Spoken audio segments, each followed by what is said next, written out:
September 3rd or November 3rd, 2021. Please stand for the Pledge of Allegiance.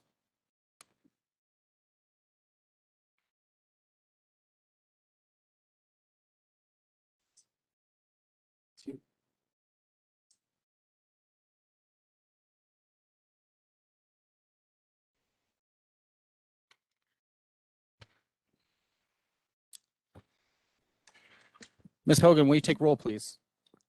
Mayor Wilson, Here. Mayor Pro Tem Elliott. Here. Trustee Clark is noted absent. Trustee LeKind, Here. Trustee Romanello, Trustee Shaning. Here. Trustee Stevens. Here. Okay, before us, we have a special meeting agenda.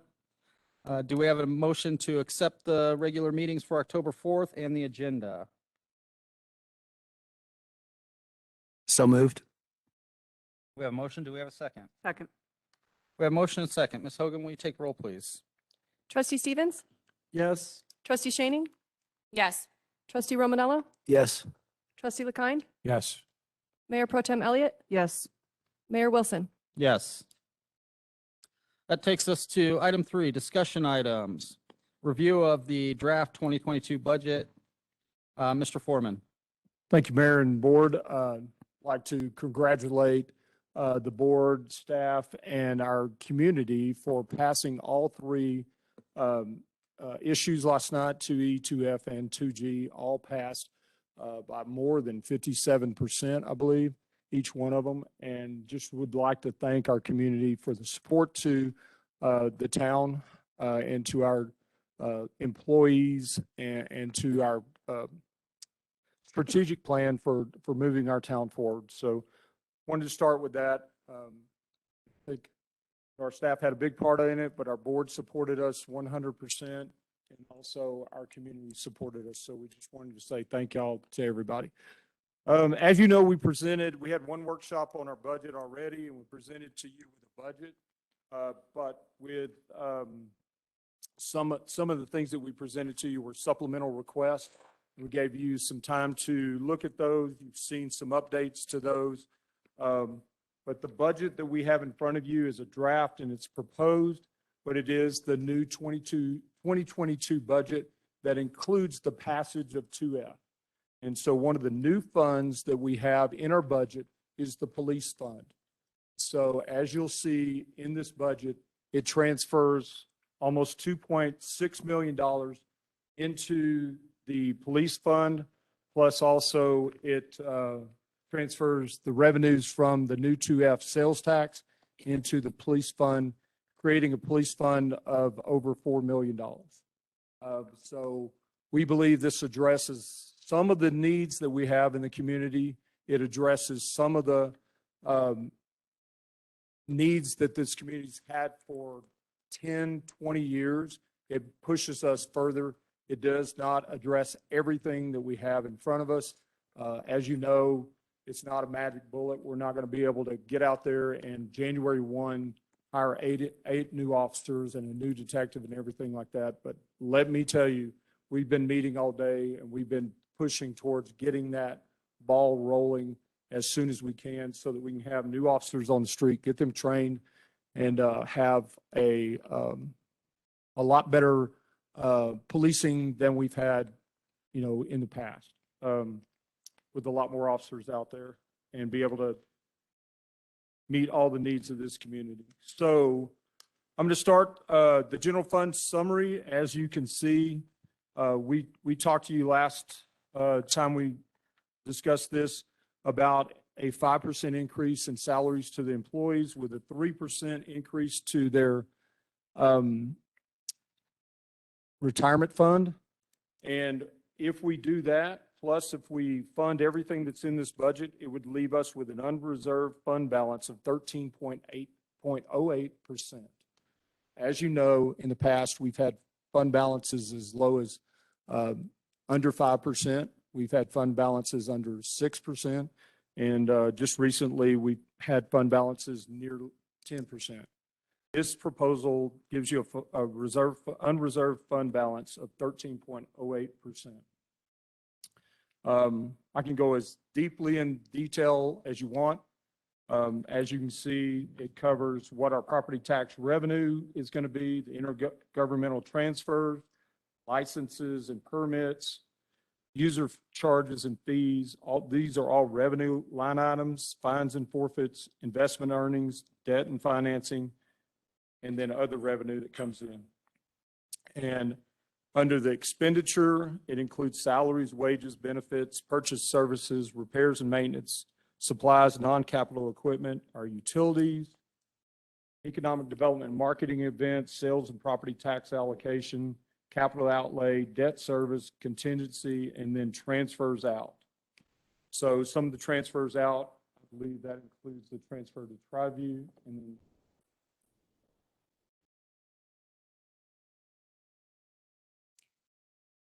police fund. Okay, so it includes those.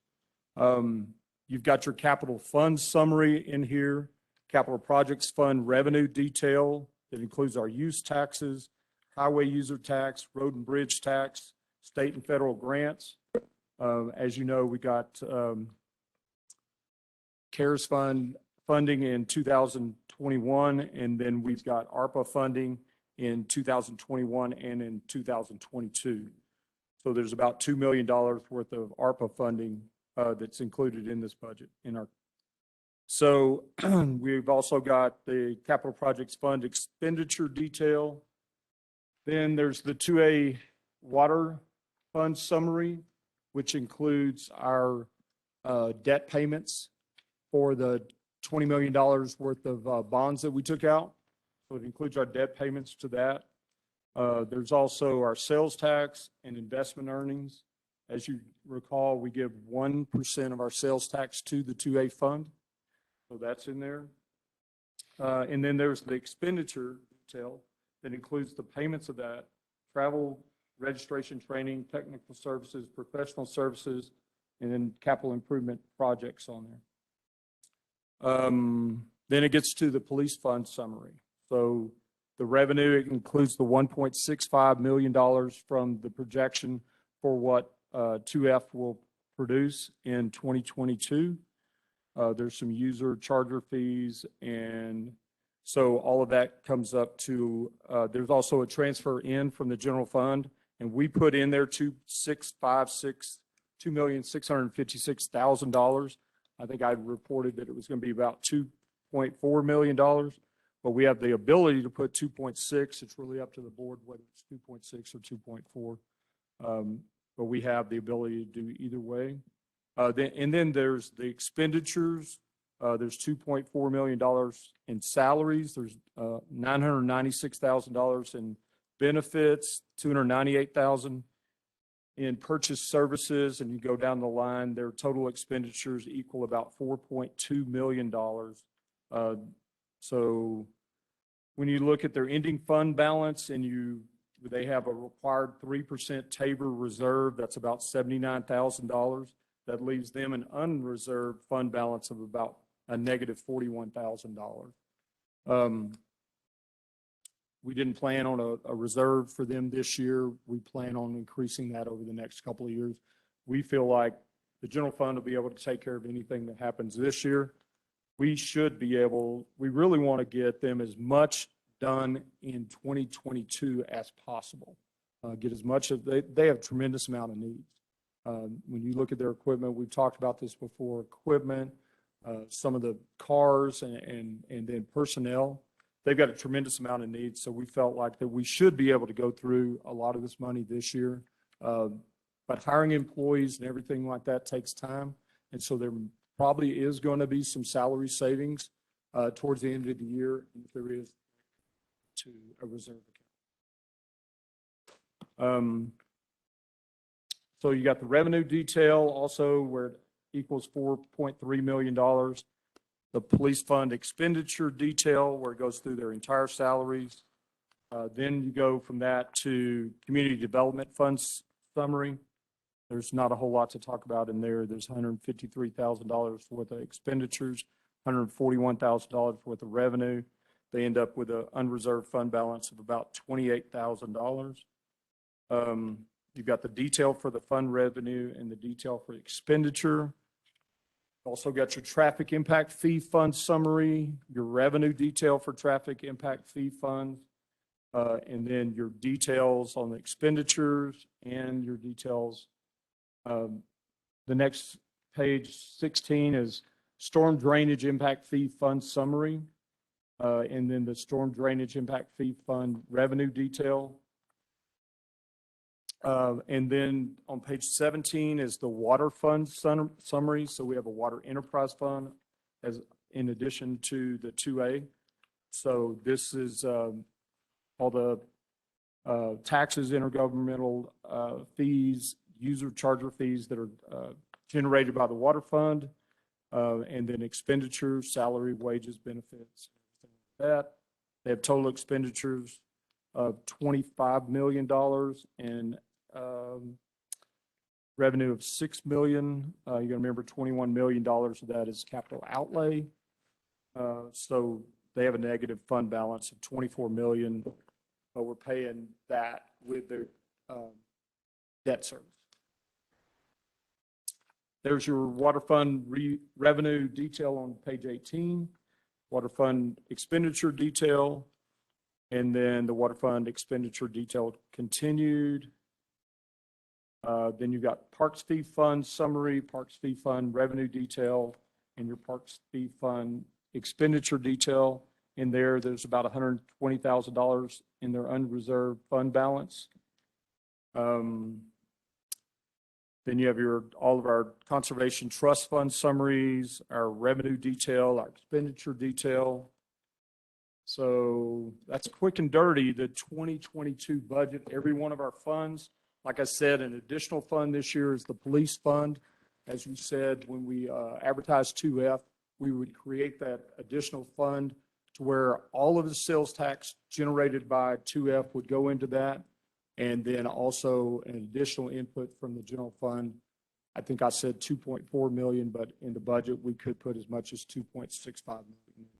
So it's really up to the board to make that decision. Be glad to entertain any questions on this. I know I went through it really quickly, but I expect a lot of questions. Mr. Foreman, on the salary increase and the 457 retirement increase, you were planning and able to do that prior to any ballot initiatives being passed? Yes, sir. At the last workshop, we had already inserted that into the budget. So we do have a 5% increase for all employees and a 3% increase in their retirement fund. And you were able to do that by keeping departmental budgets kind of stagnant in place? Yes, we were able to keep them flat this year, so we didn't have any increases other than what we're presenting to you tonight on the supplemental request. We still have, after we do the 5% increase and the 3% increase to the retirement account, and we fund the entire budget, we would still have about $450,000 to do supplemental projects with, which are projects that are not already budgeted. But our supplementals are a little over that. What, sir? But our supplementals are a little over that. Yes, sir. So we have, what I've presented to you is 2 sheets of supplemental. One is, the original supplemental is about $2 million. I've talked to all the directors and everything like that. The town manager's request is about $482,000. So we've chiseled it down from the 2 million to about $482,000. We could definitely fund that. Right, and even with the 482, several of those items are grant matching. Are we sure we're going to get those grants? On the 482, are you on the parks? Yeah, I'm going to parks, bathroom improvements, landscaping. It all says potential matching grant. That's the $2 million one. That's was included in 2 million. So I slashed those out because we don't know that we would be able to have those matching funds for those projects. So if you go to the one that just has 482,500 on it, Okay. right there, that's my request right there. The other one, we wanted to show to you some of the things that we did have to slash, and those are the ones, the potential matching grants. We are still going to apply for some of those. We haven't been successful in getting some of those grants. So I didn't want to put money in there and reserve that money in there and not be able to fund some other projects. So we funded all the projects we could fund with the 482,000. And then we still, if we get those matching grants, we would look for matches from other sources. Okay. My apologies. I didn't see that. No problem. It was two-sided. Gave you a lot of paperwork. Questions from the board? So I just want to I think we talked about this briefly at the beginning. Because of 2F, in the last meeting workshop that we had, we were told that our budget for salaries is under par, if you will. And because of that, we're losing a police officer. A police officer would stay here for about a year, and then we lose him to Castle Rock or somebody else because they're paying better. So will this 2F make us competitive and bring that up within that budget, as well as, like you said, the 8 officers can't be hired and trained right away. Right. But will we be able to do the 8 officers as well as increase the salaries to the point that we are competitive and we won't lose our police officers after a year? So I would say no to that. Right now, my presentation to you includes a 5% salary increase and a 3% increase in retirement. But if you look at other towns, they're probably also giving 3 to 5% increases in salaries, and they're probably giving increases in other ways, incentives to keep their officers there, because everybody has the same plan. Everybody wants to keep their officers. We spend a ton of money training officers, spend a lot of money training officers. And I'm going to let the chief speak here in a minute on this, but probably the age of our officers, or the time of our officers on the street, is less than 1.1 years. And so for a town our size, is that really what the community wants? I think in voting last night, they voted that they want to keep our officers here. They want to provide for our officers. And so the 5% is just one step to get them somewhere close. I'm going to let the chief address, what that does to his officers and some ideas that he might have. Isn't that 5% based on a 5-year plan, though? Yeah, it would be, my plan for both all employees, not just the police department, but all employees, is to give a 5% raise every year for the next 5 years, but also at the same time increase their benefits. Today, we're at a 5-5, which means that the employee puts in 5% and the town puts in 5%. At most cities that I've worked at before, that's been as high as 14.7, which means the employee puts in 7% and the town puts in 14%. I was in Craig, Colorado, and we were a 6.12 there. And so what I proposed to the board at the last meeting is that this year we go from a 5.5 to a 4.8, which is a 2-to-1 match. Next year, go to a 5.5, 11, and then in the third year, go to a 7.14. So it's a 2-to-1 match. And I think by the time we get to that third year, it'll be equitable to everybody else's retirement plan. So you're saying the only 5-year plan, it applies to the salaries. Right. salaries or the retirement? The salaries would be 5-year, the retirement would be. Okay. Yep. Chief? Thank you, Mr. Manager. Thank you, Mayor. So, in speaking to our agencies and kind of looking at why people are leaving to go to other agencies, there's 2 things going on. The national narrative where people are afraid to be a police officer right now. This board has done a fabulous job on providing a level of insurance, qualified immunity protection, so that they at least feel safe to go out and do their jobs. We look at the pension benefit, just for starters. I had an officer last night when we were watching the vote, and I said, what would keep you here from going to the state patrol? He said, we were in the normal retirement fund. And I said, well, I obviously can't promise you that. We contribute about 5% to our retirement fund right now. I know Mike's got a plan for that. We're seeing a minimum contribution in our competitive cities of at least an 8 to an 11%. Well, typically 8 to a 9.5% contribution into the normal state retirement. And, and police work, two things. That keeps the officer goal-oriented. I'm going to do a good job for 20 or 30 years, and then I'm going to retire. It keeps the employee here because now they don't want to jump around to go to a different pension. As far as salaries, when I look at the 5%, and I speak to the officers, and not just the officers, employees townwide, when we talk about why they're leaving and what we can do to advocate for them, if you will, a 5% raise still puts us lower than all the agencies surrounding us. When I built in a 10% increase into the 2F budget, I looked at what my colleagues were talking about nationwide and throughout the state. For example, Glenwood Springs, they just received a 15% raise, but they're still having a tremendously difficult time recruiting. Now, they don't have the recruitment pond that we have with military bases and, being close to Denver. So, it's a little bit different dynamic. I think a 10% would be more effective in helping us fill these next 8, well, actually 9 with the detective positions, because it's going to take us from 52 to about 56,000 as we recruit. I'm already talking to folks at the sheriff's office and it's kind of a double whammy. And I was just speaking about this with one of the members of our community earlier.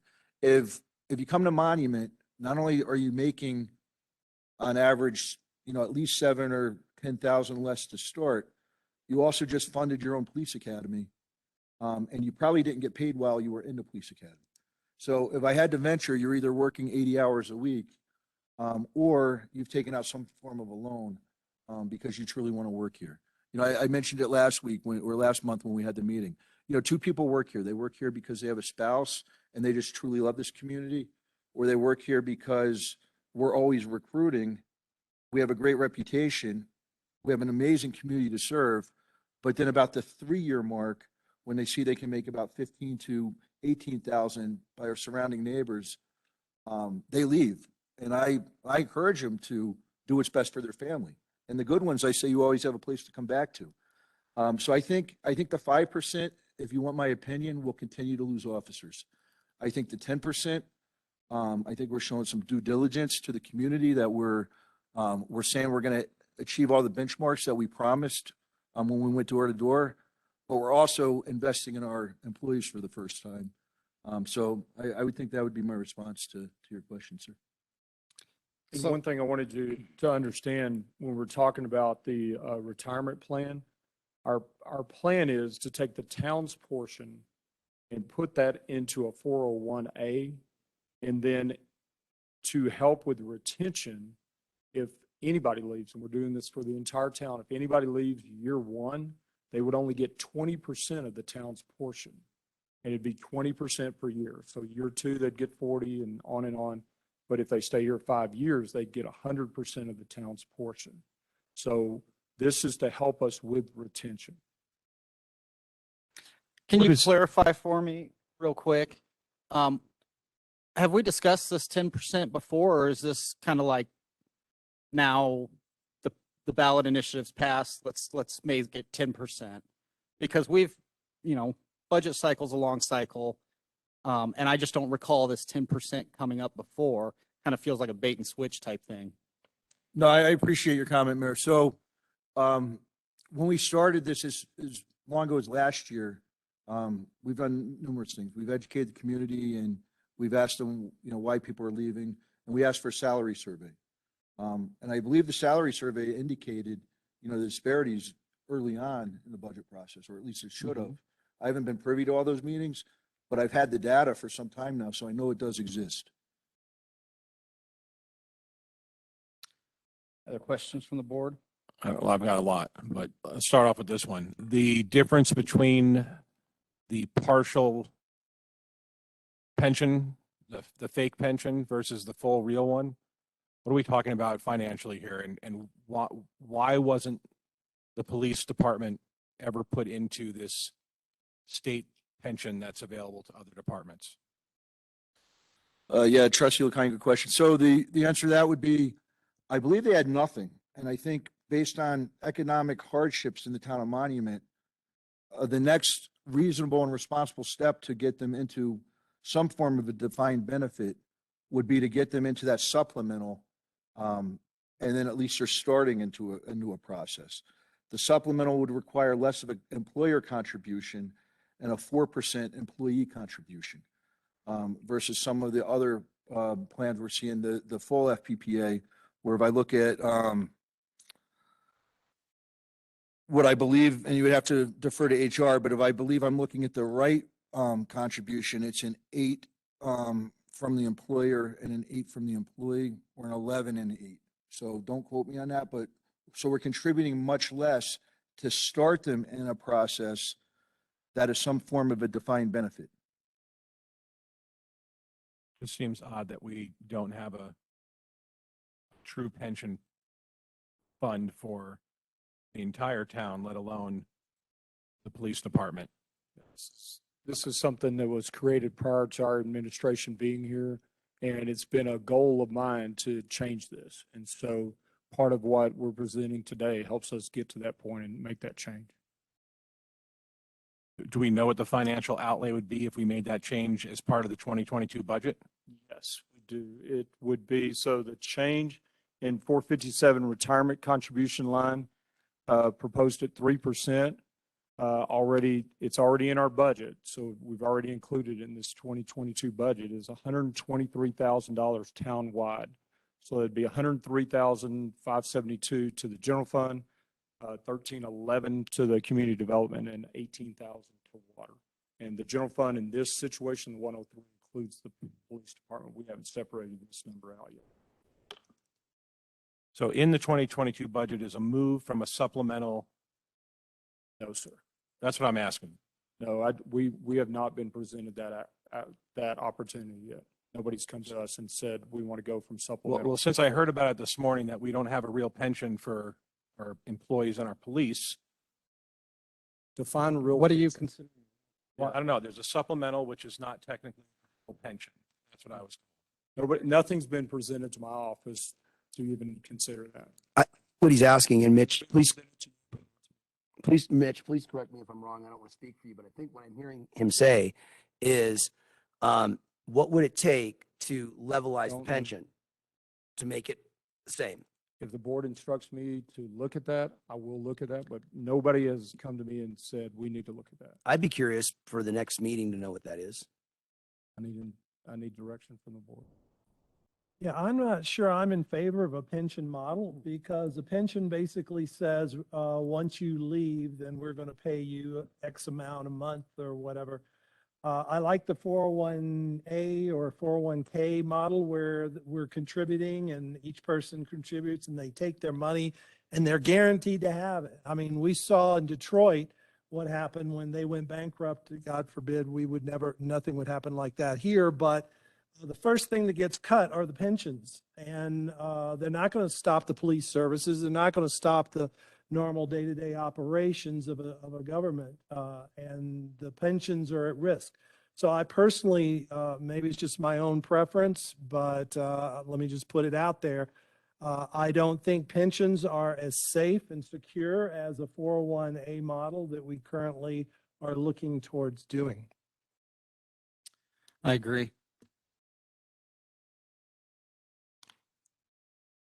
Trustee LeConte, did you have more questions?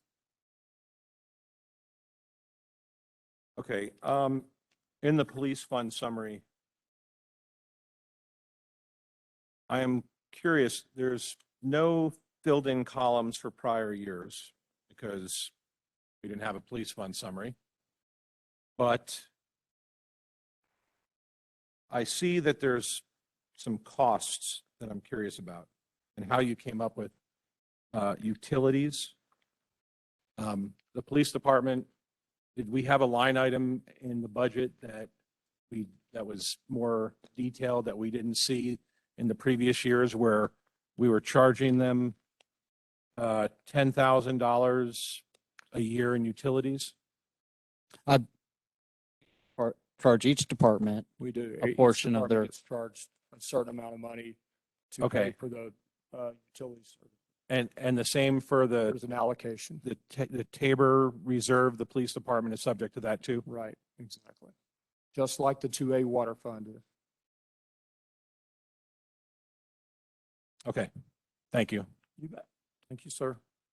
Trustee Stevens, did you have additional questions? Yes, just was curious on the 20 million bond fund. I think they said we have 3 years to cover that or to implement that. Where are we at overall on that? So because we got into the budget and everything like that, we are going to have a whole presentation on that, but let me cover some of the things. We sold $22 million worth of bonds. $19 million of that has to be paid back. We had a $3 million premium. So we have to pay that back over a 25-year period. Now, the work has to be completed. 85% of the work has to be completed within 3 years. And so what we've done is we've started the engineering and design on the water tank above Red Rock Ranch. We have just finished the well at 2nd Street.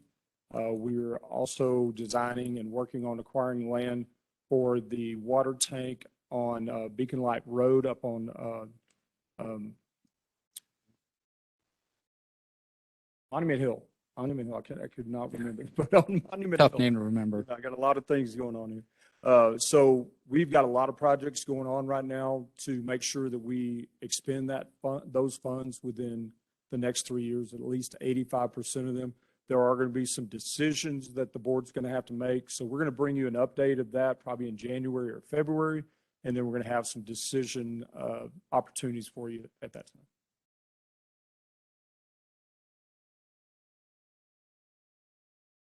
And just a comment back on the police issues. I think the most important concern that I have is retaining the officers because we spend a lot of money on training them. And to have them leave after a year is basically losing. And I think it was delineated in our HR budget last workshop that it's like we lose $100,000 or something like that, or maybe it was 300. Anyway, can't remember the exact number, but if we need to shift and say, instead of hiring 8 officers, that we would hire 7 or 6 and use that money to bring the officers that we do have and the new hires in at a competitive level, I would be in favor of that because my goal would be once we keep them, I know it's not a perfect world, but once we hire them, we'd like to keep them as best as family issues and other things come up, but we'd like to do our best to try to keep the officers that we have. Totally agree with you. Here's the problem that we have right now. We spend what we could give them in raises on trying to go find new officers. I mean, literally the money that we spend every time an officer leaves, we could give to the existing officers in a raise. So you're right, we spend that money.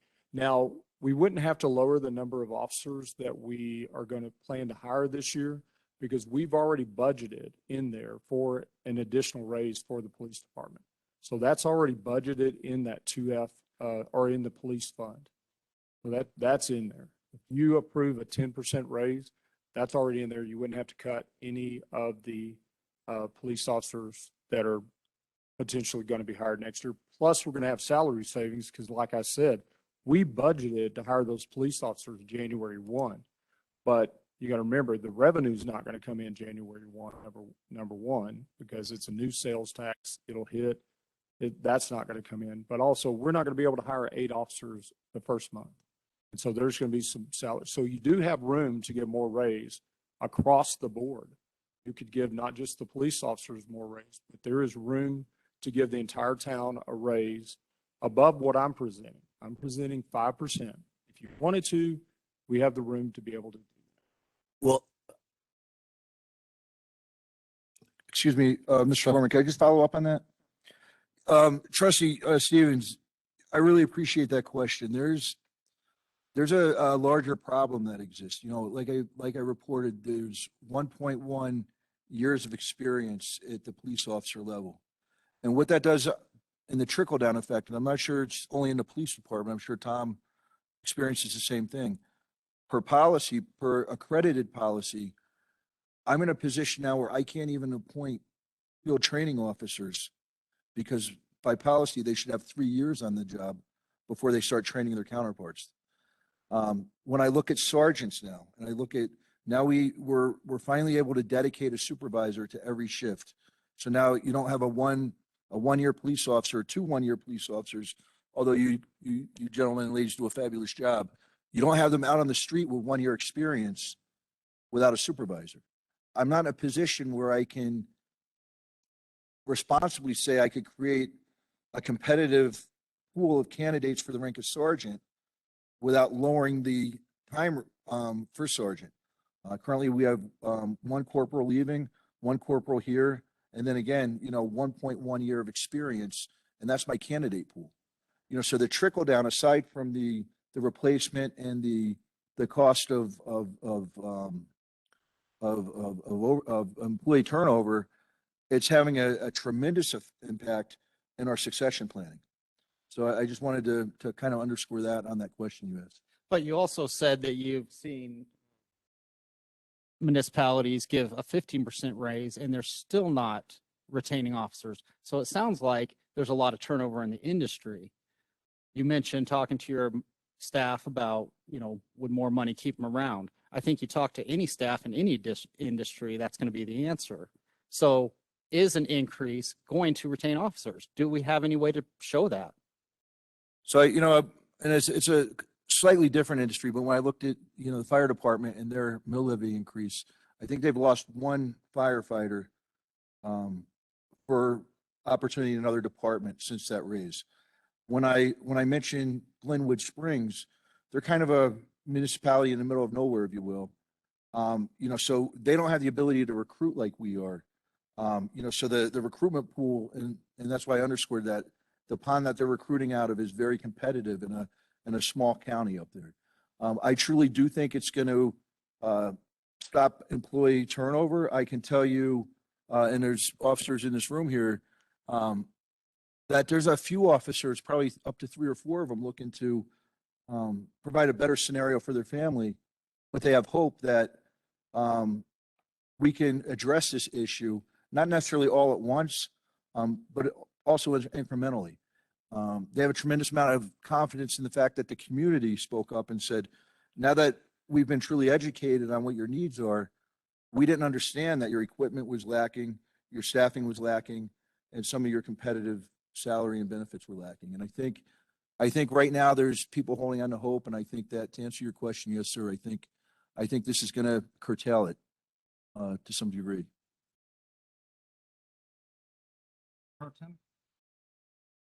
Chief, I have a question for you. Not only is retention a problem, when a new recruit hears what our salary range is, isn't it going to be a problem to even get somebody to sign on the dotted line to come work here? To answer that honestly, I think people want to work in Monument. I'm looking at other jurisdictions in El Paso County, and I think between the community, this board, hopefully the command staff, and word of mouth, the fear of not being supported to do your job isn't there. That's why they come here. They hear things like, we want to retain officers, we just don't have the means. That goes back to hope. So I don't think recruitment is always necessarily like we presented a 1 year study, and I agree with HR. The 1 year study, the starting salary was important, but I think we got really good people that come here and then initially learn more about the benefits, learn more about the surrounding areas, and then they ultimately make the decision to leave. Well, what about the seasoned officers with experience looking at our salary levels?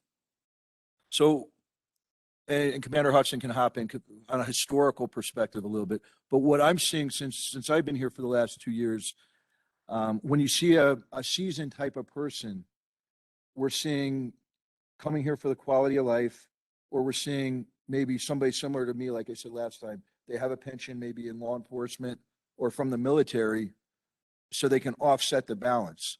And that's the people we're seeing. or we're seeing the people that say, we know you're trying to change the salary and benefit package. We want to go there and we're going to wait some time and see what happens.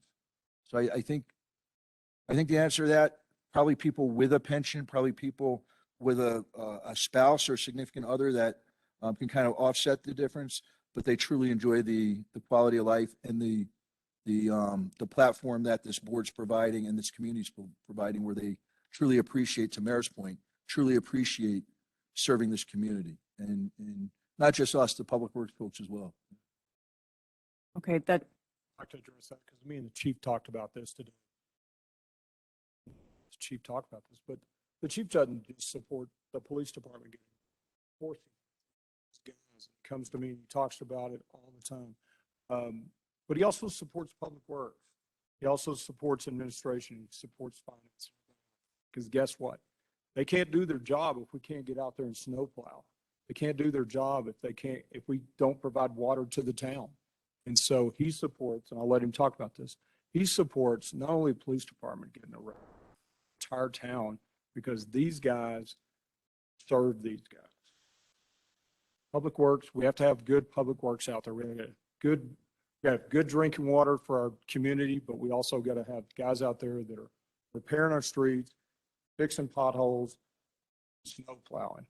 We're about to hit that area. You remember last year, Chief, I think you told me that there was a time where we had a couple officers stuck in that snow that we had last year, and we had some equipment breakdown. We couldn't get to them. One of our officers had to get pulled out of a ditch. I won't name who it was, but one of them had to get pulled out of a ditch, and I can't remember what piece of equipment we used, but it wasn't the one that we. I want to make sure that everybody understands that, and Chief, you can continue.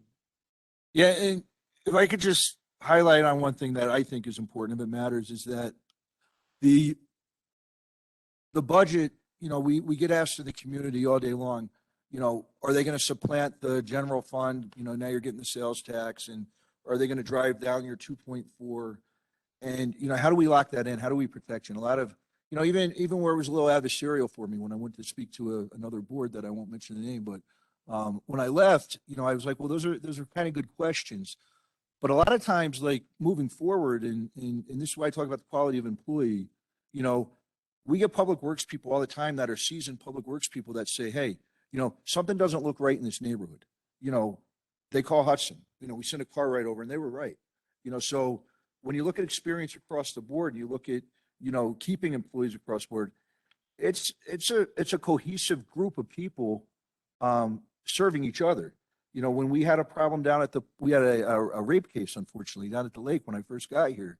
I said, Tom, I'd like to meet with the manager and possibly the board and close the lake, after 11. Nothing good happens at the lake unless they're, walking out with a bag of fish, I guess. But, and, Tom was like, hey, we can get the gates up for you. And I just feel like if it's an issue with supporting the public works employees, those are the people that know how to help us during the storm. We put in numerous requests to the EOC in the county. We need more plows. Our plow broke. Yeah, well, guess what? We have enough roadway to get to, I think it was San Diego and halfway back.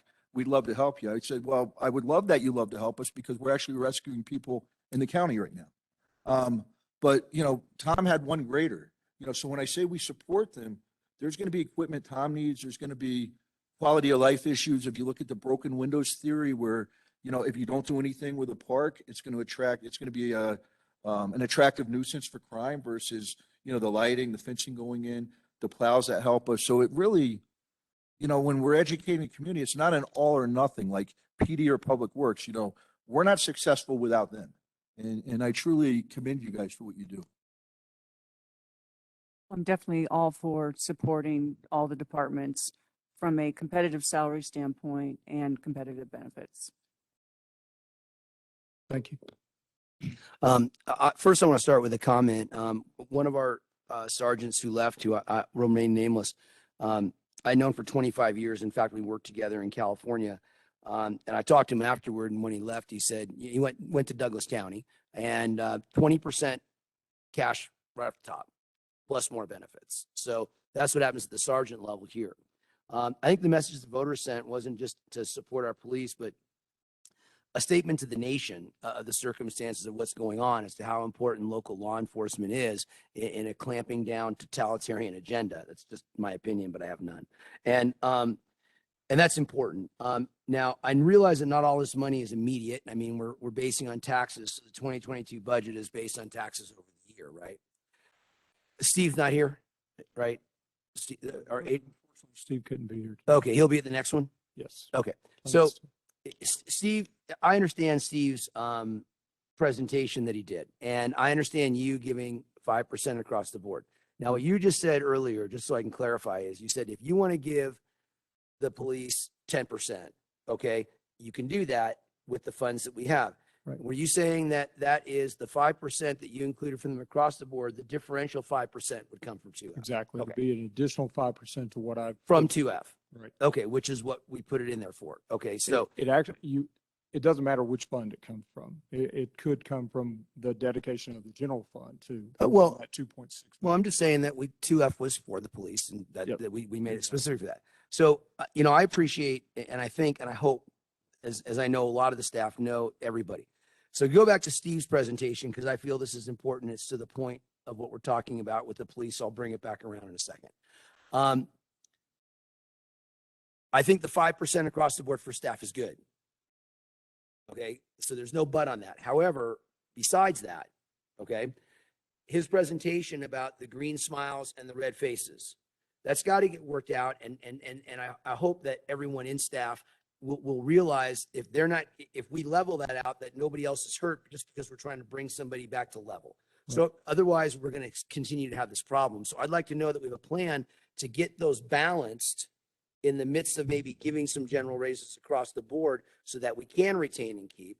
And though I do hear, that there's two sides of this, because this was passed, it would be good to either, completely patch the boat or get a new boat so that we're not continuing drawing water.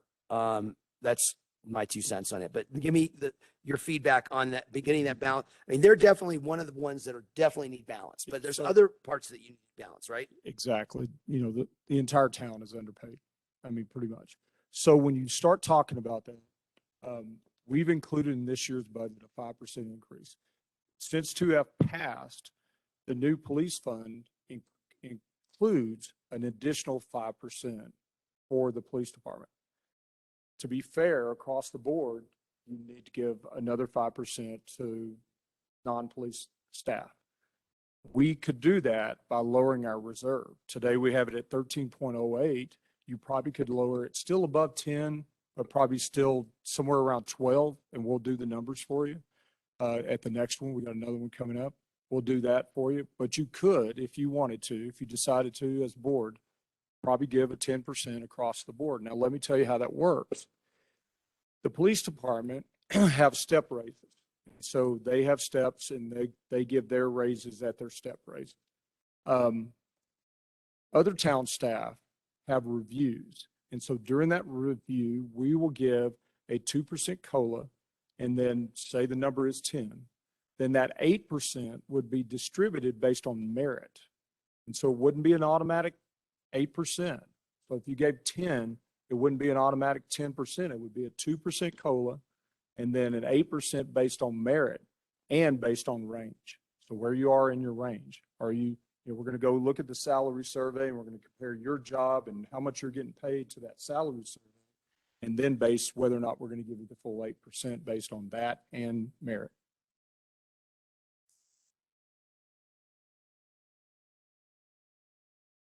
Wasn't our whole goal last year to increase the reserves, not start taking away from them again? Well, we have. So last year we were at 6%, and this year we are at 13. But And we we- could lower that down to 11.5 to 12%. I'll get you the full number, what it's going to be if you decide to do something more than 5%. But we wanted to get to like 20%, right? I want to get, so GFOA, our Government Finance Officers Association, recommends 15%. I've always worked at towns to where we like to get it up to 25%. Now you spend it down during the year. You normally spend your 25 down to 15 during the year, but then at the end of the year, you increase it back up to 25. So that's how I try to operate, is with the 25%, but in this town where we're at today and with the employees being where they are today, I think being somewhere between 10 and 15% is a safe opportunity for this town.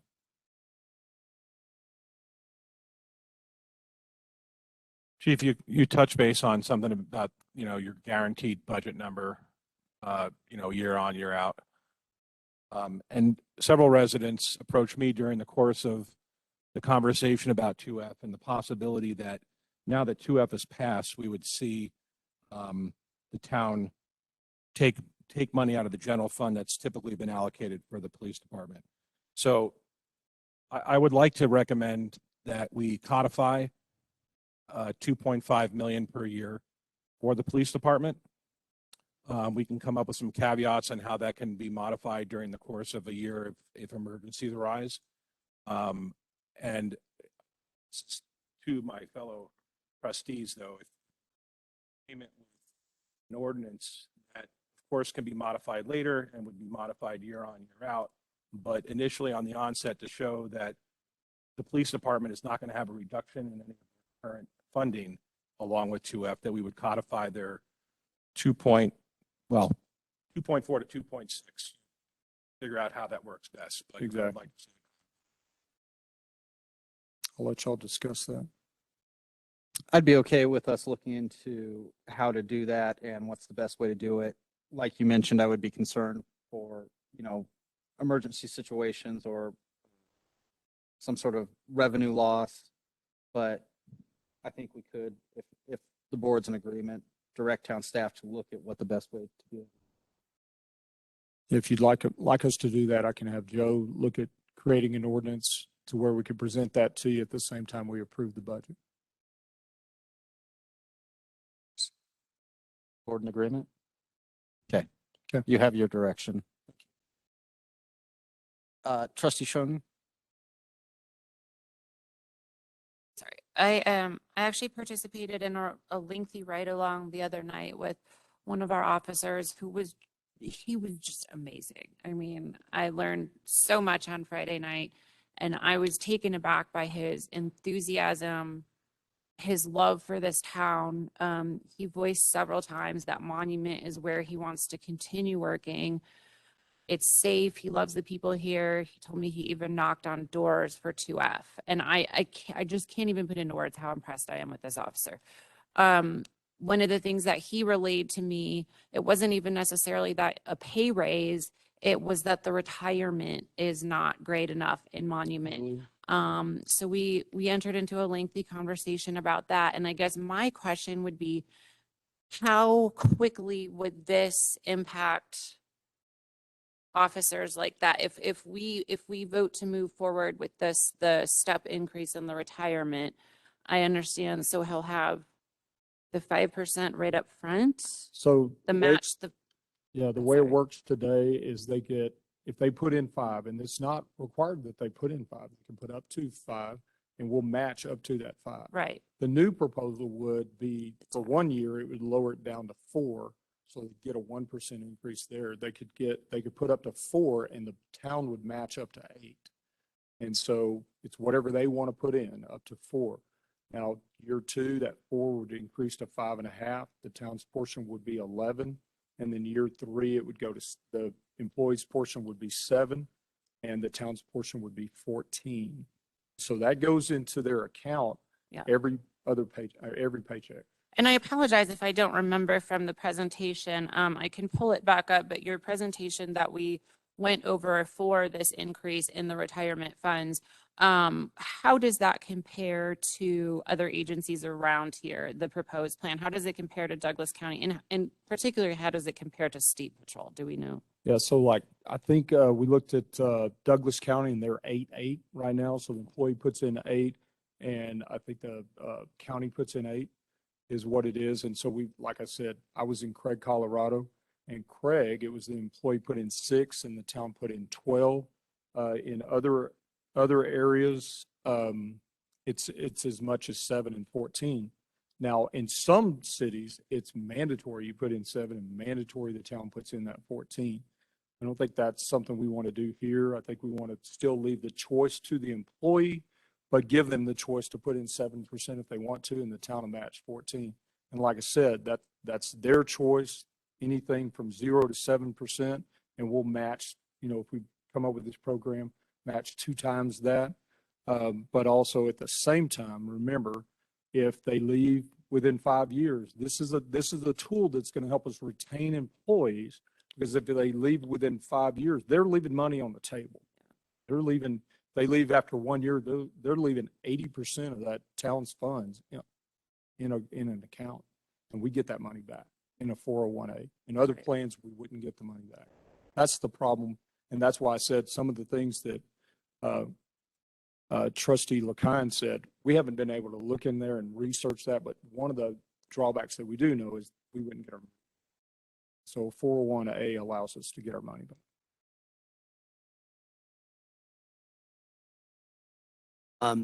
So that's on the defined contribution side. On the defined benefit side, I want to get back to that for a minute. Mhm. And I'm not stating, agreement or disagreement with Trustee Stevens or the mayor about, wanting to be more in that direction. But y'all do have a defined benefit plan of pension, town and for the police. Just for the police. It's just for the police. Okay, so then then when we were talking We have earlier, a 401A and a 457, the town. okay, and so what is the differences then, as we were talking about earlier? What's the variance between the two of what staff has? So I believe- percentage. Okay, Where that money goes. okay, We can look into this, and we've done no research. That's about as far as I can go. well, I think we should look in to even look at the 401A, for example, go into that direction. 401A, we are ready, set up to go. Okay, well, I'd like to have direction to get that, or to find out about levelizing that or getting it on the same playing field. I don't know how my other trustees feel. Just need direction from the board. Which direction you want to go. That's just something we literally presented to me today. Today. Take a look at it. The 401A.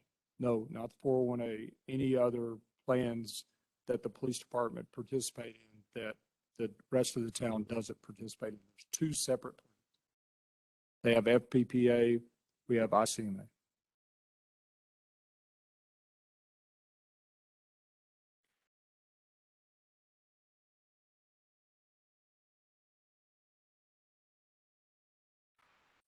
Do you need board direction to look We do, into because this? right now, we're I mean, operating it under- doesn't make sense to look into it the week or month before we approve budget. It would be something that, Like I said, this was brought up to me literally 15 minutes ago. So I've had nobody ask me to look at this. And Yeah, I think if we're going to make this drastic of a change, it would be something for 2023. Next year. So I think there's, a lot that goes into this we don't want to do it haphazard. so I didn't necessarily mean for next week. I just meant that we should look into it. I really think it's something that we could look into in 2022 Okay. for a change in 2023. That- That is, I believe, our HR manager's plan. So I don't think you need board direction to look at it in 2022. It's Exactly. something that the HR manager would weigh as part of, Right. his yearly I think benefit that's the review. plan, is to look at it next year. Like I Okay. said, I got this question to me 15 minutes ago and have no plans to look at it over the next month. Any other discussion items or questions from the board? Go ahead, Trustee Stevens. Trustee Romanello. I want to clarify, Mr. Foreman, on what we were talking about earlier about getting the scales balanced, and then with the exception of the 5% across the board, as you were describing, using additional funds to get them, or versus incentive and splitting it up to get them, the ones that aren't to par. Can you give me that again, please? So with the passage of 2F, we created a police fund. And in that police fund, the chief worked with our finance director to budget for up to a 10% raise. And so that's in that budget. You don't have to increase the budget at all on the 2F side, on that police fund side. On the other side, on the town side, we included in today's budget a 5% increase. And like I said, if you want to go 10% across the board, all we have to do is lower, and I'll give you the number, lower our reserves. And we're at 13.08, and we could lower that, give up to a 10% increase across the board. And like I said, on the police side, it's a step raise. On the town side, it's a merit raise with a COLA. Okay, but that really, I hear that. That's not kind of what I was getting at. Again, sorry? I don't think that everything here is going to feel fair. Okay. But the police was a major red face. And then there's other parts of your departments that are red faces, others that aren't. Okay. What I'm saying is without the parts that aren't being offended, trying to get the red faces in the town up, because the police department's a red face doesn't mean it's necessarily across the board. And that's what I was trying to communicate. I was wondering about a plan about that and talking about that. Yeah, let me reiterate what I said earlier. During the merit phase of the review, we will look at that pay range band. And so if we have people that are in the green, they probably won't get as much as people that are in the red. So then it wouldn't necessarily be 10% across the board. Exactly. That's trying to clarify exactly what that. I'm saying. Okay. Yep. All right. So that I think I explained earlier, and let me make sure I was clear. There will be a 2% COLA everybody will get. And then based on where you are in your pay band and your merit, you know, how well you did in the year, you could get between 3% and 10%. Would it be difficult for Steve, being he has this data in 2 weeks, to let us know what, if it was brought to green, hypothetically, what that would average out to in percent, so we would understand it in dollars and cents? We can take a look at that and see if I we mean, can. if it's too heavy, that. it's too heavy, but I don't know if Like he I has said, like I systems. said, if you gave us the right to give a 10% increase, it's probably not going to be 10% across the board on the town side. Okay. Because it's going to include merit and it's going to include where you are in your pay band. Okay. And so it could work out to where you're not really given a 10% raise, but you're given an 8% raise. And we won't know that until we do reviews this year. Okay. Okay. Thank you. I'm clarified though. Thank you. And I would be concerned about doing anything on that sooner because you would create the optic that my performance doesn't matter. What matters is where my job falls in that line. We'd like to, we're combining both.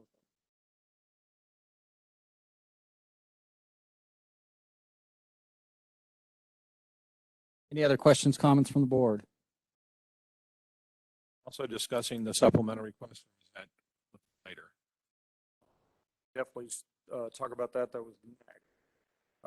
So if you look at what I presented to you tonight, there's two sheets. One has the $2 million on there, and that is what staff presented for supplementals. And then the other one is what I went through with staff, and we parted down to $482,500. This includes a high-flow skid steer with attachments, a new front loader with one-way blade, one new truck for streets, one zero-turn mower, and you're going to have to ask Tom about this one, a Toro Dingo with attachments. But it's more efficient for parks maintenance. Wellness incentives, Bamboo HR evaluation software add-on helps us evaluate the employees better. Summer, Thanksgiving, and Christmas gatherings.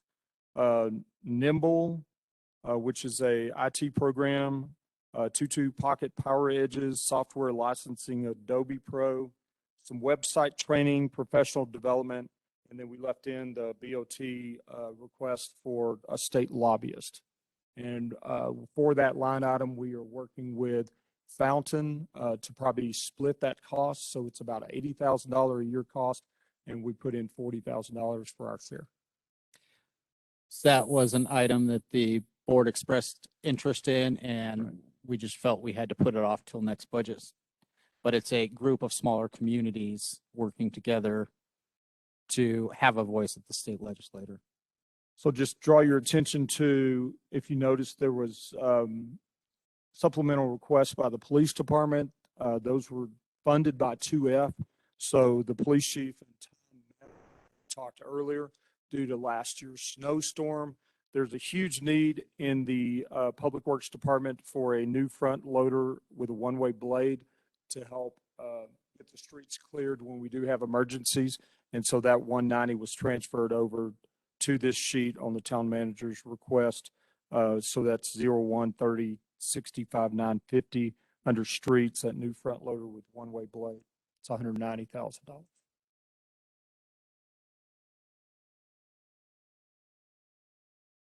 Glad to answer any questions. Questions on supplementals?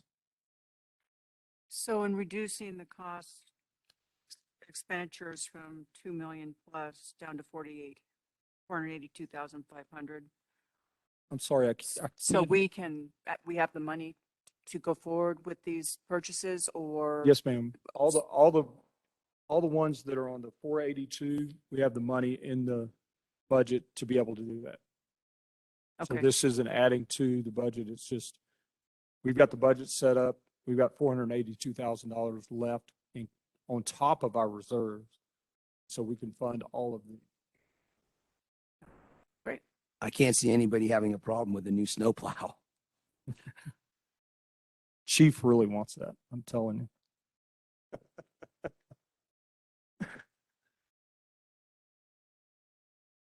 Any other questions on the supplemental? Only that Tom explains what a Toro Dingo is. You don't know what a dingo is? Well, I don't either. so I've asked up, Tom Tom. a twice. walk What's that? behind All skid right. steer. This is a story on a Toro Dingo, which I become well versed on today. I'd always heard about it, but I actually watched a bunch of videos and looked at the attachments and the equipment. It is one really cool looking machine. It's almost like a That's what he like told me a yesterday. I said, a what is skid steer. It's a cool It's like a skid steer that doesn't have a cab around it. You stand at the back, the controls are there. It has 35 different attachments that are available. And it's got a narrower base to it. So it allows you to get into areas that a normal skid steer might not be able to. It has a bucket attachment. It has auger attachments. It has cultivators.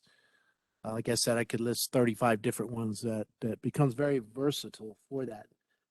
So it's got great visibility all around. Again, similar to a skid steer, without the cab. A lot of attachments available. And for what our guys do in the parks and other open space areas, I think it's a very good investment for the Parks Department to use. And I fully support this idea. 48,000 would cover the device plus several attachments. I'm not sure which ones we would prioritize. We'd have to have that discussion among the staff. That's my pitch for Toro Dingo. So, you got any questions? well- Let me know. So the chief told me that if we get the Toro Dingo, he will lead an exercise with the board on showing you how to use the Toro Dingo. My question is, will the dingo be able to pull out a police car from the snow? I know it has a lifting capacity of 2,000 pounds, so it could dig a hole out.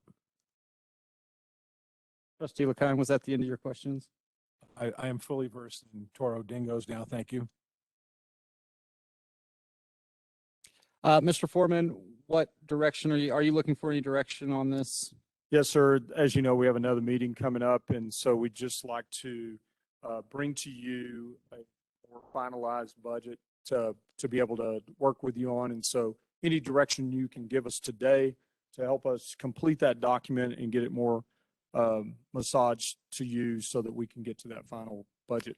Changes the board would like to see in the next draft?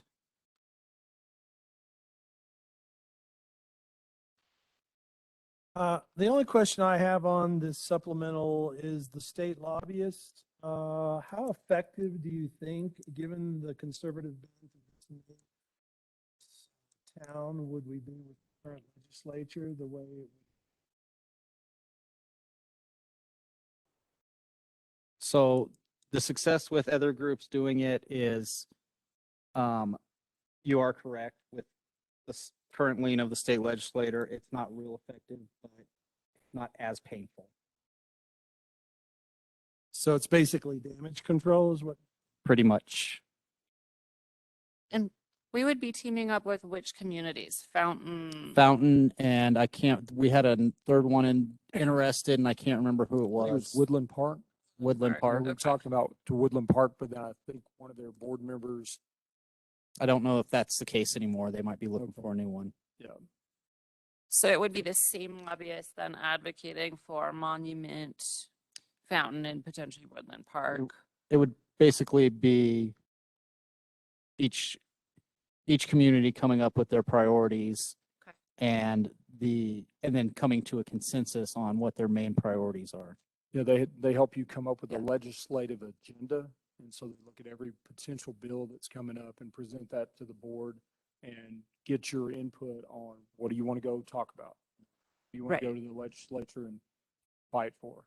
But this would buy us one lobbyist, not a lobbying firm on behalf Right. of all three entities, one lobbyist. One lobbyist. Well, He it owns could be the a firm. Yeah, it could be a firm. Right. It just depends on where the RFP or RFQ comes back as. Right. Okay. Or RFP, sorry. And when will the, okay.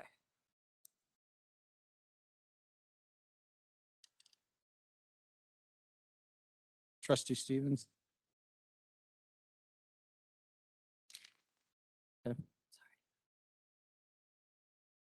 I would just like the direction that if Steve could get those numbers and let us know what that would look like, I'd appreciate that.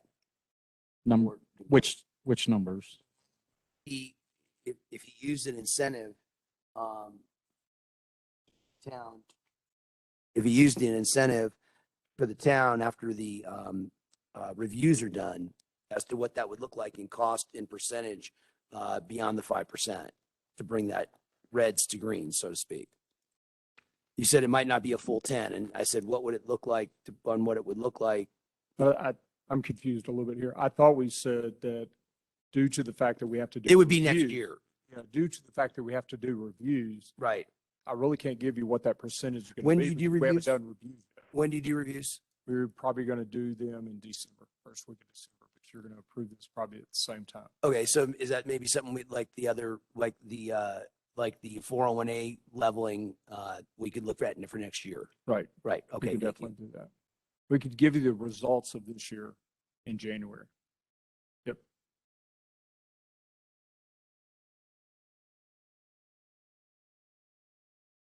At this point, Mr. Foreman, I think you have your direction. Just one direction I'm kind of looking for is compensation. You're giving us all a raise, right? What? Oh, yeah. What direction are you looking for in regards to So compensation? currently in the budget, we have 5%. Right. And we have a 3% increase in retirement. There's been suggestions of higher than that. There's been talk about higher than that. So I need direction on that. I think if we vary from the 5%, it's being right after the election and the passing of the ballot initiatives. I think it's a very poor optic that, hey, this passed, all of a sudden we're going to, increase raises by a whole lot. I'd be open to a percentage point or so increase above the 5%, but I don't think it's good for our community to see the first thing we do after a ballot measure passes is give significant raises.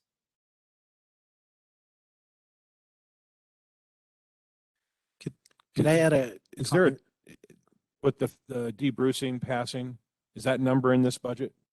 Yes, it is. Can you point it to the?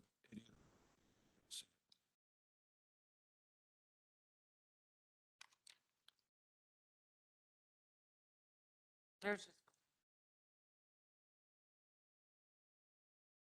We can get that to you in the morning. Because that number could be applied towards whatever, right? Does it have to go back into the reserve? Or what do we do with it? It's in the budget. If we don't have a Tabor overage, then prior to last night, we didn't have one, then there's no effect at all. So we don't know what that would be. Right. I Oh, believe okay. this year, I believe in 2021, we didn't have a Tabor overage, so it wouldn't affect 2022. But that's the last conversation I had with Rosa. We won't know till right at the end of the year. Okay, thank you.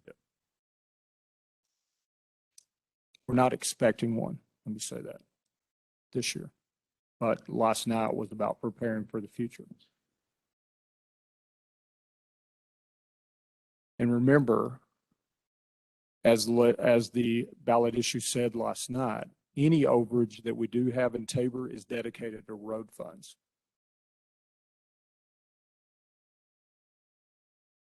So I'm just going to throw out a suggestion of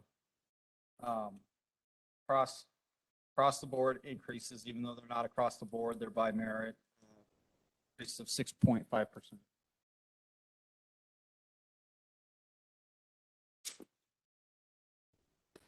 I would agree with that, but I would like to see what, if there was a potential to see what 10 looked like.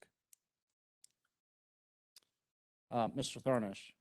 Yes, Mr. Mayor. I just want to add a comment. I haven't really had a good opportunity to say a whole lot yet. Not that I wasn't prepared for any questions, because I always am.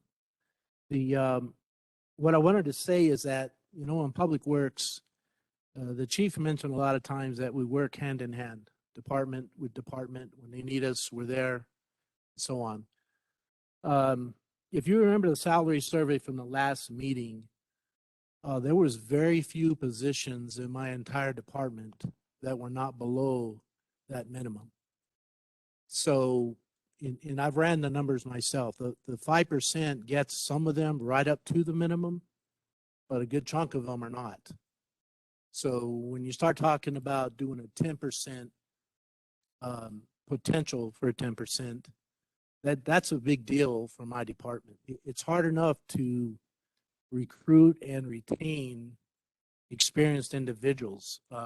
Similar to the police, we get individuals in, we train them, we get them up to speed, they get their CDL, the water guys get their license levels up to a certain point, and then they leave, and a lot of times it's based on, we just can't afford to pay those kind of salaries. Not that we want to be like Colorado Springs and Denver Water in that case, but I worry a lot about both the streets, parks, and water. And when the survey came out, it just, a lot of it confirmed what we suspected. Is that when I start a guy at $15.50 an hour and McDonald's is paying $15 an hour to start, I don't get a lot of applicants. And even when I do get them, they jump at the first opportunity. So I think sending a message to these employees, to our department at a minimum, and I know everybody's different departments have different needs, it means a lot. We'll carry weight. It's just a good thing to do. And it sounds like by what Mike is saying, if you were to find a way to decrease that reserve fund just a little bit, that little bit that drops goes a long ways. Goes to these guys, getting them up to at least closer to where they need to be. I'd love to have everybody at the average coming out of that salary survey, but I understand that's a tremendous ask. But I just want you to consider as a department head for that 10% for at least the Public Works Department is a major deal. It will make a lot of people smile. That right now I don't see a lot of smiles. So my guys are here to they want to see what's going on and what's coming out of this. So it's rare that you see this many Public Works guys, but it shows you how interested and concerned they are. So that's what I wanted to say. You got to remember some of the jobs. They're running a water system. They're running our water system, making sure that it's clean, safe drinking water. They're making sure you got potholes filled. They're making sure we're removing snow. On my street, they replaced the snow. I'm just kidding. No, they remove snow and stuff like that. I mean, they gotta have CDL license. They've gotta have, class A, B, C, and who knows what else in the water department. Every time Tom comes to me and says the guy's leaving, guess what? The next guy we go recruit is asking for more money than the guy that just left. So when I talk about that retention, in the same way in the police department, when I talk about that retention cost, we're paying it. We're just not paying it in raises, and we're not paying it to the guys that are here. It's costing us every time I got to go get that new employee. I'm not getting him for the same I'm paying that guy. I completely agree with what you and Tom are saying. My issue is that there wasn't, to my knowledge, a discussion of 10% prior to today, the day after our ballot legislation passed. Why wasn't it a discussion? Could you do it in the budget before? We could if we lowered the reserves, just like right now. So we could if we lowered the reserves. So this is a process. We go all the way through. I asked for 5. I've got a lot of responses from employees, from the public, that they think 5 isn't enough. And so I got a lot of that response this week.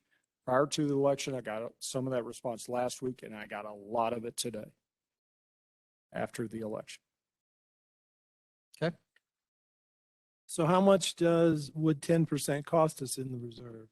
I think that's what we're asking for, direction. That's what in- we're going to for the get. next- Yeah, if you give me direction, we're going to calculate that, and we'll have that out to you before the next meeting, hopefully, So- probably by Monday. So if I'm hearing this correctly, we would be giving him direction to determine 10% across the board to all town staff. No, the Including- 10% would be like I said before, the 10% on the police side, it's a step raise. So they get a step raise. On the town side, it's a merit plus where your pay range is.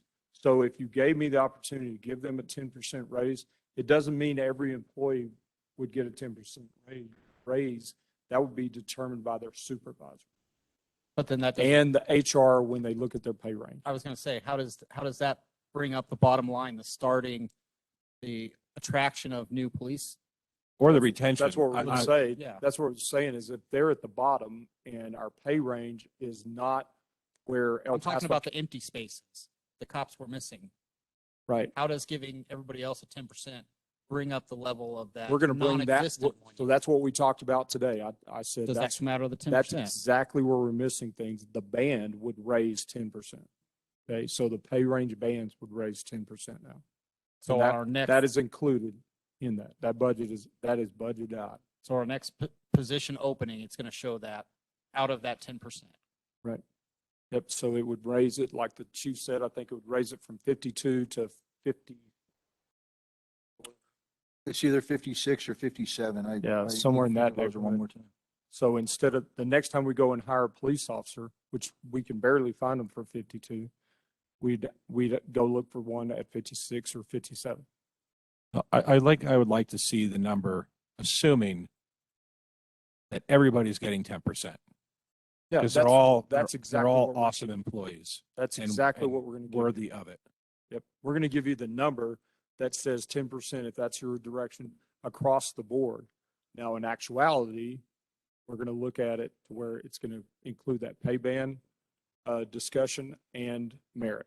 So we're not going to give a 10% raise to an employee who doesn't deserve a 10% raise. And then we have some employees, like you stated, they're in that green section. So giving them a 10% raise really wouldn't make sense because they're already either making as much as employees in other towns, or they're making more than employees in their position in other towns.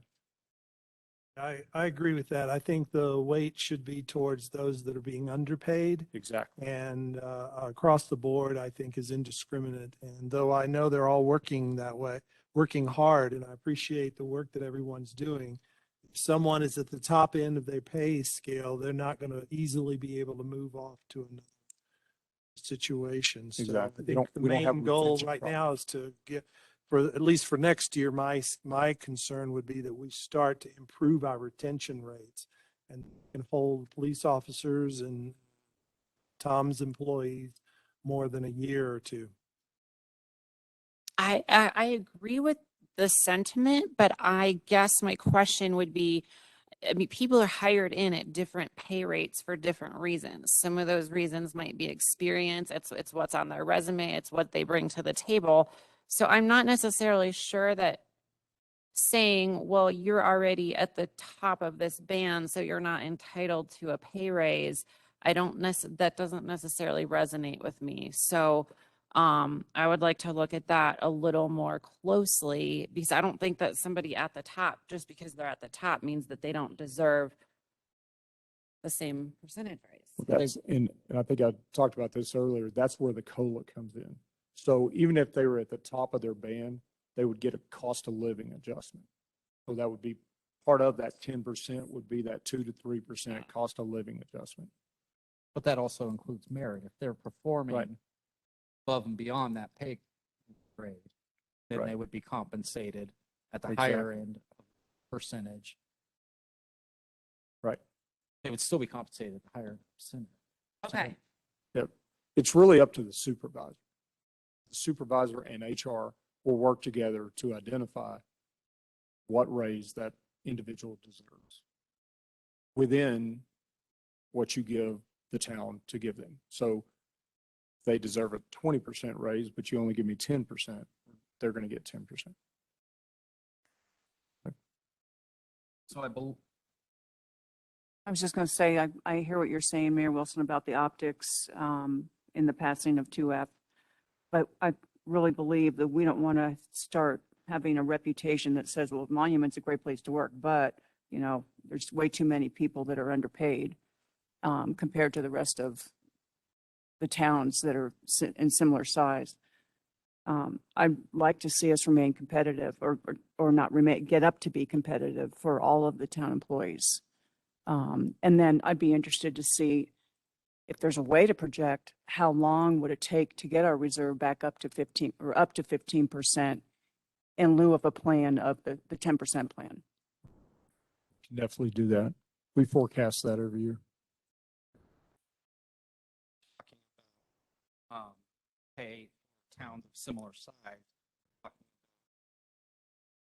the competitive. Right. The county is bigger, they can pay, and we're comparing to other municipalities. Yeah, and I totally agree with you, Mayor, on that, but that's not who we're recruiting either. Exactly. You know, we can't, I haven't hired too many people from Woodland Park or Manitou Springs or places like that. Where I get my employees from is Colorado Springs, Fort Collins, places like that. You know, they're the large, and really truthfully, we get great employees from there.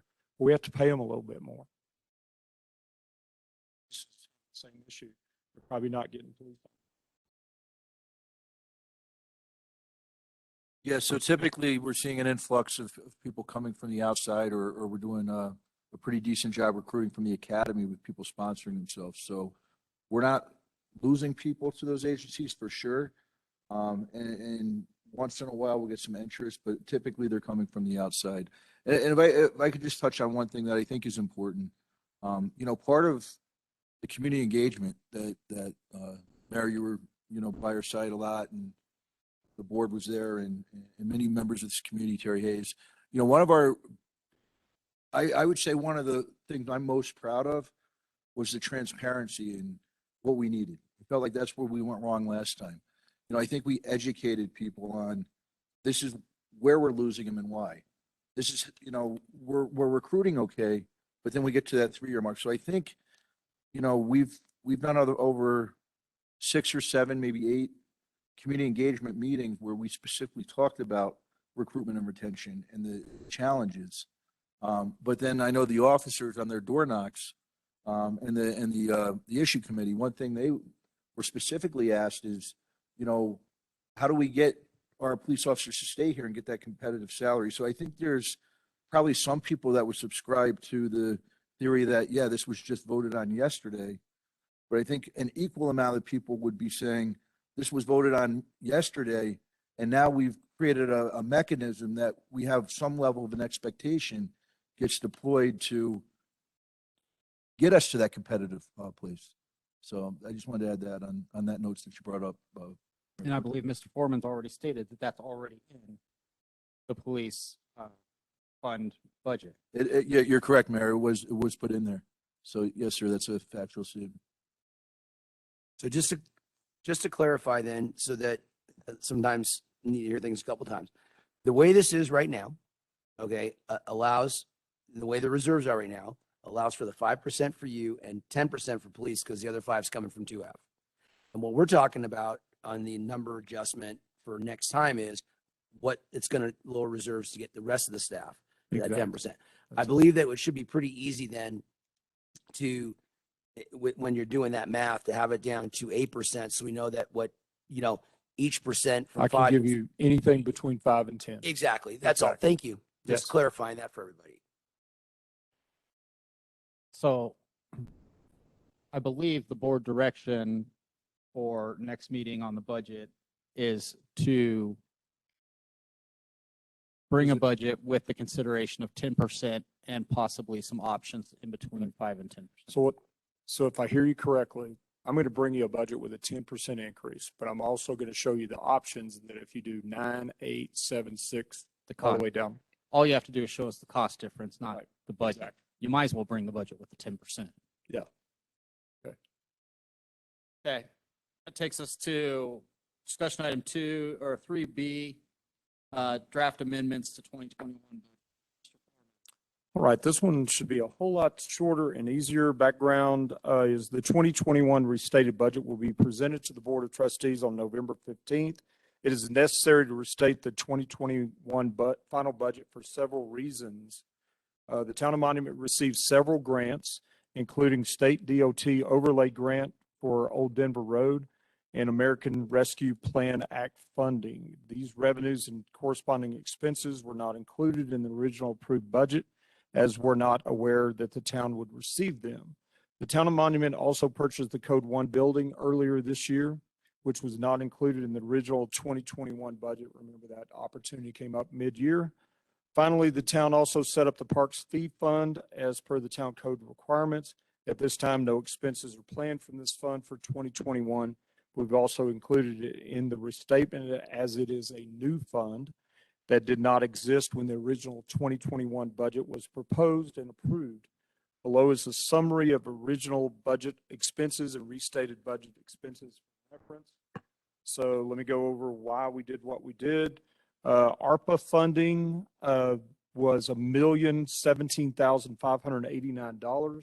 So that's the difference in the general fund restated budget. Admin salaries, we had a settlement, was $56,000. Planning, inspection fees went up $10,000. Infrastructure fee went down $10,000.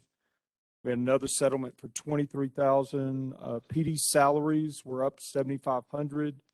PD, we had a payout in salaries in PD for $45,000. And then overtime was down $7,500. Some equipment purchases were $24,000 for PD. There was $200,000 in overlay grant revenue for Old Denver Road, $200,000, and then another $200,000. There was $200,000 in revenue and $200,000 in expenses that weren't included in the 2021 budget. And then the purchase and renovation of the Code 1 building was $1.4 million. And then the park fee fund, fees in lieu of parkland was $80,000. And then there was capital projects of $15,000 and then open space of $15,000. So that's all included in the general fund, capital projects fund, and 2A water fund, the original budget expense, and then the expense. Questions from the board on the restated? So I don't understand why, is this just a legal requirement that we? It have to is. Tolerance.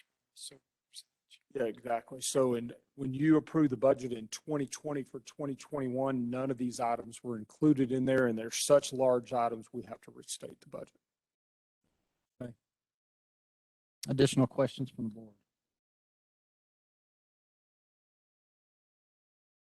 Okay, what I would assume the direction you want from the board is just to go ahead and restate the budget. Yes, sir. So the date would be November 15th. We'll put it on the agenda and y'all would vote on it then to restate the budget. Then we'd file it with the state. Is there a need for, do we need a resolution? Or can we just motion to restate the budget? I think everybody understands with ARPA funds and the Right. additional relief packages that came in. Look to Laura on that one. You need a resolution to restate it? Yep, we need a resolution. Well, Okay. we need to-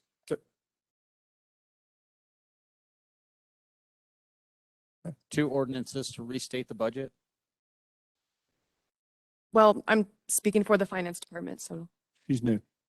but I have seen many restates in the past. And they are always one ordinance which approves the restated budget, followed by a second ordinance which reappropriates money into the various funds in the restated ordinance. Okay. Yep. November 15th it is. Yep. Thank you. Okay, moving on to item 4, public comments. Mr. Anderson, do we have anybody online that would like to make public comment?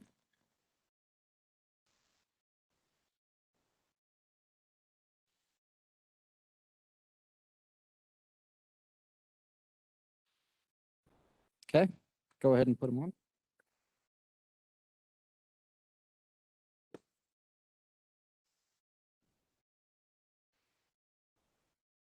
Is he up?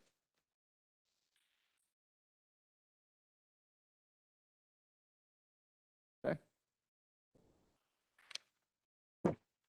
Temple, please come on. Make your comment.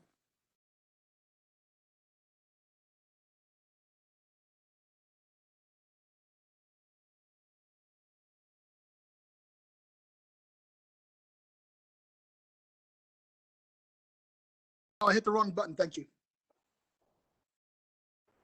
Go ahead.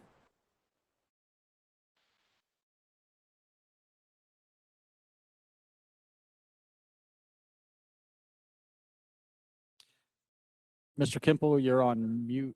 You're on mute again. You started out and then you disappeared again. Oh, no, I apologize. I hit the wrong button. The dog started barking, so I dropped the phone. Go ahead.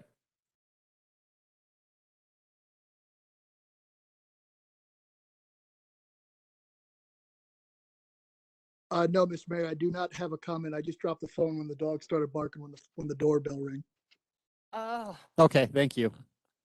that's funny. Do we have anybody here in person tonight that would like to make comment? Sir?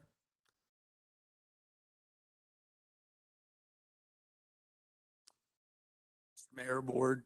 I just want to start off by saying thanks for all the support and everything and helping us get 2F passed. But speaking off of what Mr. Mayor said about the community and getting them on board with our 10% raise and stuff, I spoke with hundreds of people on this trying to get 2F passed, and they're all on board with us getting up to the point where we would be competitive. When organization becomes competitive in their hiring, then that creates a good organization. If you go and hire subpar employees at the bare minimum, that's what kind of work you're going to get put out. And I think our community deserves better than that. So that's all I have. Thank you. Sir?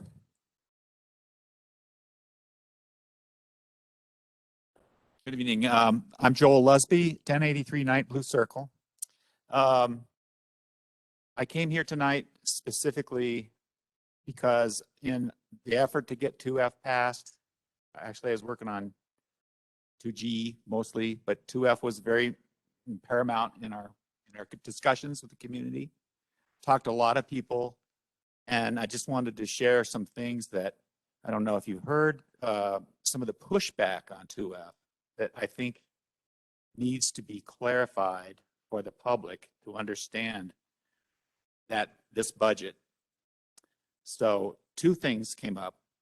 One thing was the concern that that split of the sales tax that goes to Triview was going to cut into this 0.5% sales tax. So I don't know if you guys can address some of these concerns as we come up and speak or not, or is it just going to the record? So that's one thing. I haven't heard anything about that tonight. And I'm kind of assuming that none of that goes to Triview. And I don't know how you can do that legally, but there must be a method. Second thing, the second concern people had was that, and this is a bigger one, that because the police are getting this tax portion, that some other budgeting that has been part of the police budget was going to be shifted to other uses. Okay, I'm sure you've all heard those concerns, and so as I'm sitting here listening tonight, I would like to hear. It's very complicated, this budget stuff, and so for somebody like me, it kind of a lot of it goes over my head. I'd like to hear, this is the police budget this year. We look at the sales tax for next year, which should be based on this year's sales, and you should be able to figure it out pretty closely. And so it goes from here to here. And what they should be getting is the sum. I'd just like to hear a very clear description of that. Okay. And I think that once the budget gets passed and released to public and published in the newspaper or whatever, written up, that will become really evident that this 2F money went on top of what the police budget was before, because that's the way we explained it to the people in the community. I hope that was accurate. That's the way it was presented to me. So, Thank you, sir. all right, thank you. Anyone else who would like to make comment? Mr. Sure.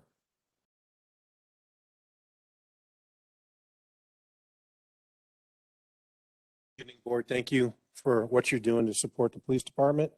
Just a couple of things in general. I've been a very strong supporter of 2F, and I've spoken to a lot of people. It's not just retention and, hiring. It's making sure that we have a police department that's got experience and has the skill set to protect us and keep us safe. So hiring is a big part of it. Retention is a big part of it. As you're looking at these salaries for the police department, bear in mind, even if we raise them 10 or 15%, we're still significantly below the major forces around here that are hiring away. And our officers pay their own police academy, whereas the Springs and the Sheriff's Department in Douglas County, they pay these people to go to the academy and pay their salaries while we're there. So not only are they coming in with a deficit with a expense out of pocket, they're not getting paid to go get trained. We're hiring people that are coming in out of pocket, and we're paying them significantly less than competitive police departments. And after a 2 or 3 year period, we are still well below. So I appreciate everything you're doing to keep our police department up to par. But bear in mind, even when we raise them, we're still not close to these other agencies. And I don't think the chief's asking that we bring them up to equality, but we need to bring them up so they're at least somewhat competitive and we can retain these good officers. So thank you. Thank you for your time. Thank you for looking into this. Thank you. Anyone else that would like to make comment?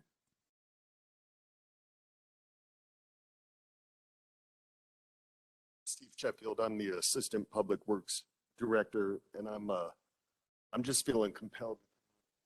My guys up here. Some of you were on the board 5 years ago, roughly, when PD had a big push for their raises. Public Works didn't see any of that. I think there's some raw feelings there. So I just want to encourage you all to consider what Mike is talking about with this additional 5%. I think with the salary survey, if we don't address some of those issues, then it sends a very clear message to my guys and gals. So I just wanted to say, please consider what Mike was talking about. And I must say, for all the staff that's here, we all have a sense of ownership for this town. And I think that's very important that you guys understand that. We do have staff members that don't have that. They're not here tonight. But for those of us that are here, there is a strong sense of ownership for this town. Thank you. Thank you. Anyone else? Cassie? Thank you, Mayor. I can appreciate the need for the police department to be competitive in their salaries. I just wanted to maybe make the point, maybe add on to what Tom Tharnish was saying, that if we are already below the average in terms of salaries for the Public Works and Parks Department, then the merit-based pay system sort of breaks down, because I appreciate the benefits of a merit-based salary. It's a good incentive to for employees to be accountable for their actions, to be, it encourages professionalism, and it also encourages professional development, the development of skills, makes us all want to do better. But if we're already below what the average is, then if it almost creates a competition among the department just to get up to a level that we should have probably been at, in fairness. And so only after you make someone financially whole and stable will they want to then sort of achieve a merit-based pay raise. It's just something to keep in mind, that some of these boys are commuting every day a half an hour from the Springs because they can't afford to live here. And those are the guys that come in at 2 a.m. because there's enough snow on the ground that they need to plow. So I think our police department does a great job, and they answer the call when duty calls, and Public Works does the same thing. These guys are reliable. It's really hard work.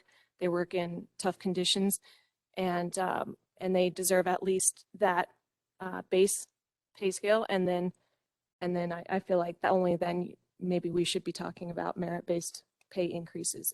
They need to first be whole. Thank you. Thank you. Anyone else would like to speak? Okay, seeing none, we'll move on. Board of Trustee comments. Any comments? I would like to mention public comments. I believe as far as Tri-View, that would require Tri-View basically ignoring the voters for that to happen, because the voters voted for 2F to support the police department that supports Tri-View. So I think it would be very hypocritical and contradiction if they did anything that countered that effort. Shift budget, I think we discussed. Mr. Foreman's been given direction to look at something that ensures that the part of the piece of the general fund that is the police department continues to stay that piece. There is, depending on what they come up with, there is no way to guarantee that. The next board that could be sitting here may make changes to that. But for this board today, I think we're going to make our best effort to ensure that that piece of the general fund stays with the police department as long as we can. Police Academy. Did we not discuss a way? I believe we discussed a way of fitting that in, Chief. Yeah, Mayor, you and I actually spoke with staff at the sheriff's office and presented some options so that we would try to remove the tuition fee in exchange for providing some in-kind services, like sending some of our police instructors up there to teach, which not only would reduce the cost, but it would ensure better communications. It would ensure better networking with the sheriff's office, and that we're talking the same language and deploying the same tactic.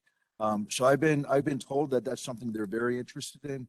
So I think that may address that concern specifically. And I think you were at that meeting with me. Yes, thank you for reminding me, and I do recall that. And that is a great way to go about it, because you have been working on that relationship very hard since you got here, and it has grown, and I think we can do more. Any other Board of Trustee comment? And Mayor, I'd like to remind you what the language in 2F says as it pertains to Triview. What the voters voted on was that such tax increase without contractual, statutory, or constitutional limitation or condition, including local intergovernmental agreements. So it excludes local intergovernmental. So we're safe there. That's what the voters voted on. Okay. That brings us to item number 6. Do we have a motion to adjourn? All in favor, say aye. Aye. Hi. We are adjourned.